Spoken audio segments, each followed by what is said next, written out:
Transportuesit edhe sot blokuan vendkalimet kufitare për qarkullim të mallrave. Ata kundërshtojnë ashpër sistemin e Bashkimit Evropian, i cili i kufizon qëndrimin në zonën Schengen deri në 90 ditë.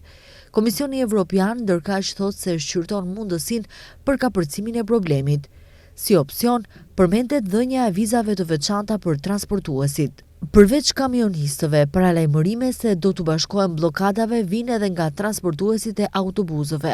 Nga shoqata e transportuesve Makam Trans thonë se presin që këto probleme të zgjidhen. Kjo shoqatë paralajmëroi se do të qëndrojnë në blokada për një javë, por nëse haset mirëkuptim dhe nisin negociatat, protestat do t'i ndërpresin. Kryeministri Kristian Mickoski thotë se ka kërkuar bisedime me kryetaren e Komisionit Evropian me qëllim që të gjendet një zgjidhje. Që nga muaji shtator, kjo çështje është në rendite në kuadër të bisedimeve tona me Komisionin Evropian. Ministri i Punëve të Jashtme dhe i Tregtisë së Jashtme është i ngarkuar nga qeveria të bisedojë për këtë çështje. Pres që të paktën nga ajo që është paralajmërimi i fundit, kjo të zgjidhet. Dje kërkova një bisedë telefonike me presidenten e Komisionit Evropian.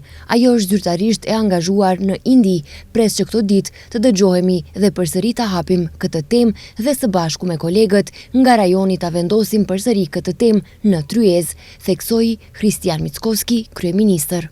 Shoferët e kamionëve kërkojnë që qëndrimi i tyre në vendet evropiane të mos kufizohet në 3 muaj, por të jetë i pakufizuar sikurse transporti detar, hekurudhor dhe ajror.